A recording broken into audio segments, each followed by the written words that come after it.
Hello students, today we will see the next chapter, that is lipid analysis. Now in this chapter we will discuss about the introduction regarding to the lipids, then what are the classification of lipids, then contents of the lipids, then importance of lipid analysis, then what are the general considerations, then solvent extraction methods that includes previous stages, that is the sample preparation, particle size reduction and acid hydrolysis. Now go to the first introduction. So lipids, proteins and carbohydrate constitute the principal structural components of the food. So lipids are the group of substances that in general are soluble in ether, chloroform or other organic solvents but are sparingly soluble in water.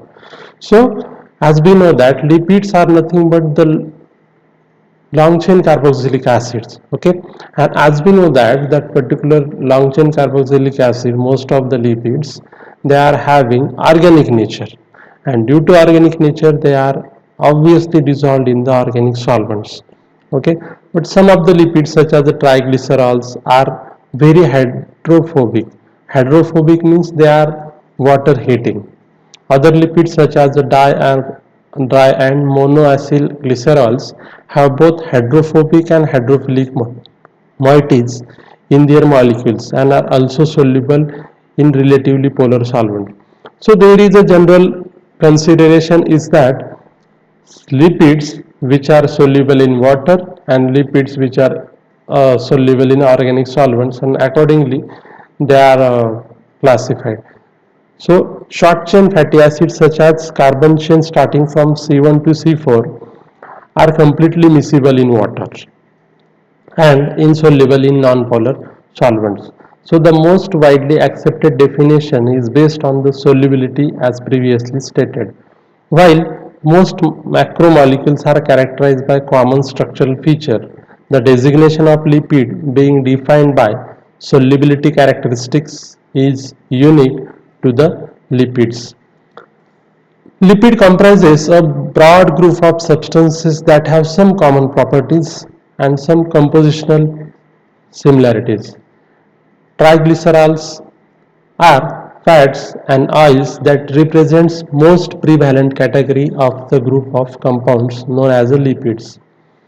Fat generally refers to those lipids that are solid at room temperature, while oils are the substances which are liquid at room temperature. While there may not be exact definition of lipids, but the US FDA, that is United States Food and Drug Administration, has established a regulatory definition for nutrition labeling purposes. So the FDA has defined total fat as a sum of fatty acid from carbon 4 C4 to C24, carbon 24 calculated as a triglycerides. So when the particular fatty acid that contains carbon 4 to carbon 24, means what, carbon 24 carbons are there, it is termed at C4 to C24 is termed as a total fat content, which is calculated as a glycerides. Now the next one is the classification. So generally, the lipids are classified into three broad categories. So the first one is the simple lipids. So the simple lipids comprises fats, and fats are nothing but the esters of fatty acid with glycerol or triacyl glycerols. Then what are the waxes? Second one is the waxes. So the esters of fatty acids with long chain alcohols other than glycerols. For example, medicine palmitate, cetyl palmitate, vitamin A esters and vitamin D esters. Then the second one is the compound lipids. Compound lipids containing groups in the addition to the ester of fatty acid with an alcohol. When ester and alcohol they will combine, it is called as a compound lipids. So the first one is the phospholipid. So the phospholipid means the glycerol ester of fatty acids, phosphoric acids and other groups containing nitrogen are called as a phospholipids. For example, phosphatidylcholine, phosphatidylserine, phosphatidyl ethanolamine. Then next one is the cerebrosides. So the compounds containing fatty acid with a carbohydrate and nitrogen moiety, it is called as the cerebrosides. For example, galactocerebroside and glucocerebroside. Then last one is the sphingolipids. So the compounds containing fatty acids, a nitrogen moiety and the phosphoryl group, it is called as a sphingolipids. For example, sphingomycins. Then next one is the derived proteins. So the derived proteins are derived from neutral and compound lipid. They have a general properties of lipids. So this is the broad classification of the lipids depending upon their formation. Then the next one is the content of lipids. So food may contain many types of the lipids, but those which tend to be the greatest importance are the triglycerols and phospholipids. So the liquid glycerols at room temperature are referred to as oil, such as soybean oil, olive oil, and they are generally of plant origin. So the solid glycerols at room temperature are termed as a fat. Lard and tallow are examples of fat and which are of animal origin. Then the next one is that what are the importance of analysis? Why there is a need to analyze the lipids? So for an accurate and precise quantitative and qualitative analysis of lipid in food is important for accurate nutritional labeling. So what is nutritional labeling? We have already discussed about the nutritional labeling. Nutritional labeling, it is nothing but whenever any food product which is buy in a market which are having some amount of nutritional values. For example, it contains this much amount of protein, this much amount of fat. So for the analysis, for the accurate and precise content, for qualitative as well as quantitative analysis, lipid analysis is most important because fats are somewhat harmful to body. That's why there is a need to get accurate and precise results for the analysis of lipids. Then inaccuracies in the analysis may prove costly for manufacturer and could result in the product of undesirable quality and functionality. Then what are the different food content and which are having the fat percentage? So we will see various food items and accordingly what is the fat percentage in that particular atom. So if you are considering cereals, bread and pasta, so the sorghum having highest percentage of fat, while rice having lowest percentage of fat, that is of 0.7%. While considering cereals, breads and pasta, other like from wheat, germ, it will having highest fat percentage, while that of marconi having lowest percentage of fat. Then dairy products, in that dairy products, cheese having highest source of fat, while that of skim milk or fluid having lowest percentage of fat. Now the next one is the fat and oils. So the lard oils, large shortening oils having highest about 100% of the fat, while that of margarine having lowest, comparatively lower percentage of the fat as soon as we will consider the fats and oils. While considering salad, the Italian having lowest percentage of fat, that is a 28.3%, while that of mayonnaise, soybean oil with salts having 79.4% of the fat. As far as the fruits and vegetables are concerned, the apples having lowest percentage of fat, while that of the avocados having 14.7% of fat. While we will consider the some of the example regarding to the legumes, the black beans having lowest percentage of fat, while that of the soybeans having highest percentage of fat while considering the leguminous plants. Then what are the general considerations? So by the definitions, lipids are soluble in the organic solvents and insoluble in water. Therefore, the water insolubility is the essential analytical property used as a basis for the separation of lipids from protein, water and carbohydrate in the food. So the glycolipids are soluble in alcohol and have a low solubility in hexane.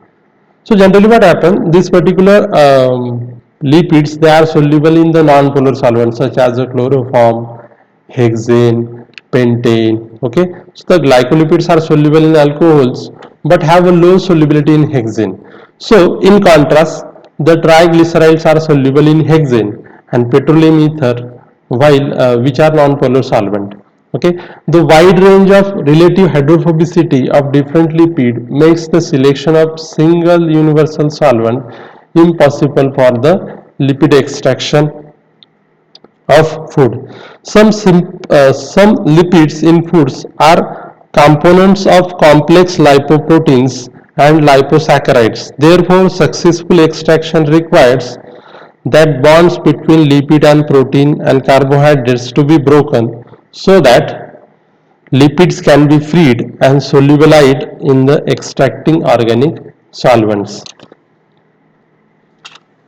Then, what are the solvent extraction method? Why there is a need for the solvent extraction method? So, the total lipid content of the food is generally determined by organic solvent extraction method or by alkaline or acid hydrolysis followed by Major's extraction.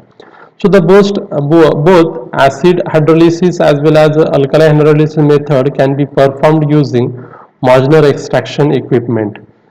The accuracy of direct solvent extraction method, that is without prior acid or alkaline hydrolysis, greatly depend upon the solubility of lipids in the extracting solvent.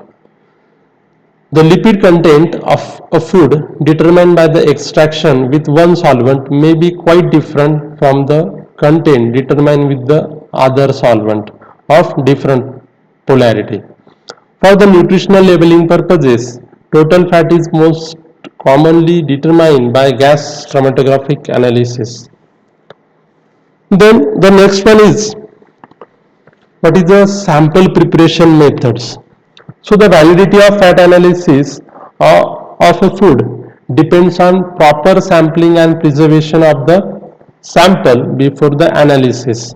So the sample preparation for lipid analysis depends on the type of food and the type and nature of the lipids to be used in the food. The extraction method for lipids in liquid milk is generally different from that of the lipids in the solid soybeans. Therefore, there is no single standard method for the extraction of all kinds of lipids in different foods. For the best results, sample preparation should be carried out under a inert atmosphere of nitrogen at low temperature. It will uh, it will restricts the oxidation of that particular lipids. Whenever we have performed at normal condition, then there is a possibility of oxidation of lipids is going to take place. That's why the for the sample preparation we have to carry out the sample preparation at inert atmosphere, that is at in presence of nitrogen at low temperature. Then the next one is the how the pre-drying of the sample to be done. So the lipid cannot be effectively extracted with the ethyl ether from moist food because the solvent cannot easily penetrate the moist food tissues due to hydrophobicity of the solvents used or the hygroscopic nature of the solvents. So the ethers, which is hygroscopic, becomes saturated with water and insufficient for liquid extraction. So, drying the sample at elevated temperature is undesirable because some lipids become bound to the proteins and carbohydrates, and bound lipids are not easily extracted with the organic solvents. Therefore, vacuum oven drying at low temperature or lyophilization increases the surface area of the sample for better lipid extraction. So pre-drying makes the sample easier to grind for better extraction, which breaks fat water emulsion to make the fat dissolve easily in the organic solvent and helps to free fat from the tissues of the food. Then the next one is the particle size reduction. The extraction efficiency of the lipids from the dried food depends on the particle size. Therefore, adequate grinding is important. The classical method for determining the fat in oil seeds involves the extraction of ground seed with selected solvents after repeated grinding at low temperature to minimize the lipid oxidation. For better extraction, for the better extraction, the sample and solvent are mixed in a high-speed commuting device which is called as a blender. It can be difficult to extract the lipids. So the lipids extraction from the soybean oil is easily accomplished if the beans are broken mechanically by grinding. So the extraction of fat from finished product can be the challenge based on the ingredients. For example, energy bars with nuts, caramel, proteins, soybean oil. For better extraction, the sample and the solvent are mixed in a high-speed commuting device called as a blender.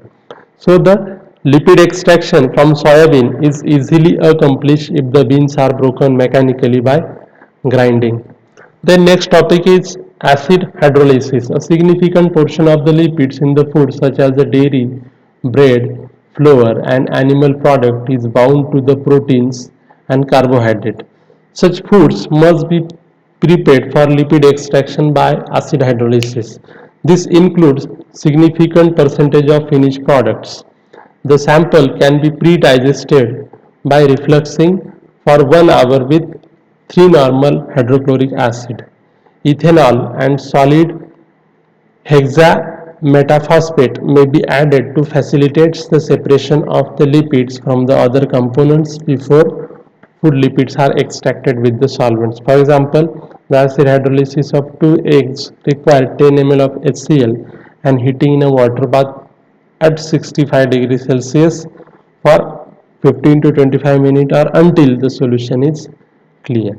So this is all about the today's lecture. In the next lecture we will see about the various methods which are used for the estimation, that are the solvent extraction method. Thank you.